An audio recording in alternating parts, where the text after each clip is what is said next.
নমস্কার বন্ধুরা, আবারও একটা নতুন পর্বে আপনাদের সবাইকে স্বাগত।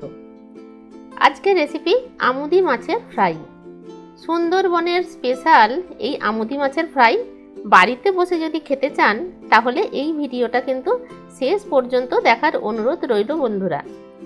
বাড়িতে থাকা সামান্য কিছু উপকরণ দিয়েই এত সুন্দর একটা মাছের ফ্রাই বানানো হয়ে যায়, আর খুব অল্প সময়ের মধ্যেও কিন্তু হয়ে যায়, কোনো ঝামেলা নেই এটা বানাতে। তাহলে আসুন ঝটপট দেখে নিন আমি কিভাবে এই ফ্রাইটা বানাচ্ছি। আমুদি মাছের ফ্রাই বানাতে গেলে আমুদি মাছ তো লাগবেই।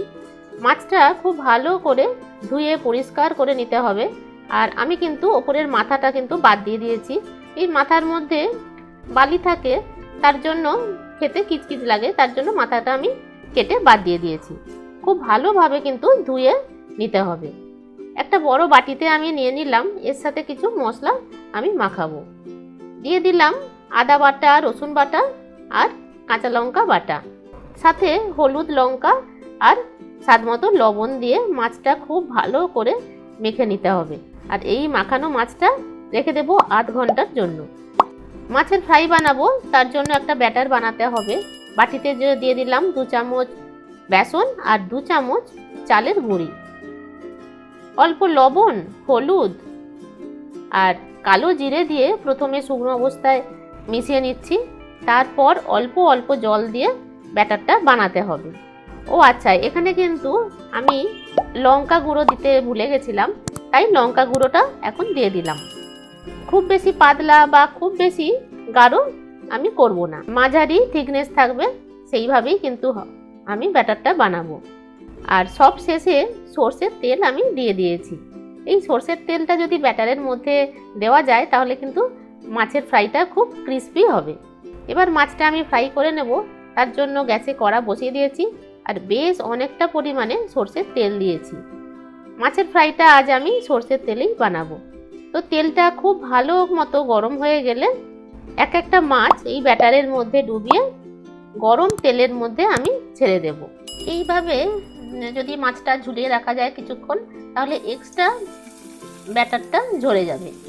একবারে খুব বেশি মাছ দিয়ে ভাজবেন না, কড়াতে যে পরিমাণে তেল আছে সেই মতো মাছ দিয়ে ভাজতে হবে।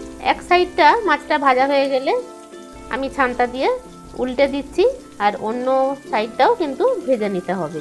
গ্যাসের ফ্লেমটা কিন্তু মিডিয়াম টু হাইতে রেখেই ভাজতে হবে। এইভাবে গোল্ডেন কালার চলে এলেই কিন্তু মাছগুলো আমি তুলে নেব। আমাদের আমুদি মাছের ফ্রাই কিন্তু একদম রেডি সার্ভ করার জন্য। সন্ধ্যের চাটা কিন্তু জমে যাবে এটা দিয়ে খেলে, বা স্টার্টার হিসাবেও দেওয়া যেতে পারে। কাসুন্দি দিয়ে খুব ভালো লাগে। সুন্দরবনে গিয়ে লঞ্চে বসে আমরা কিন্তু কাসুন্দি দিয়েই খেয়েছিলাম। তবে দুপুরে গরম গরম ডাল ভাতের সাথে কিন্তু দুর্দান্ত লাগে। দেখতে যদি এতটা সুন্দর হয়, খেতে যে কতটা সুন্দর হতে পারে সেটা নিশ্চয়ই বুঝতে পারছেন আপনারা। এই রেসিপিটা একবার করার জন্য আপনাদের সবাইকে অনুরোধ করব। যদি আজকের রেসিপি ভালো লাগে তো একটা লাইক করে দিয়ে শেয়ার করে দেবেন আপনার বন্ধু বা আত্মীয়দের মধ্যে। আর নিচের কমেন্ট সেকশানে গিয়ে কমেন্ট করতে ভুলবেন না কিন্তু যে রেসিপিটা কেমন হয়েছে। আজ এ পর্যন্তই, ফিরে আসছি খুব তাড়াতাড়ি নতুন রেসিপির সাথে। আপনারা ভালো থাকবেন, সুস্থ থাকবেন, ধন্যবাদ।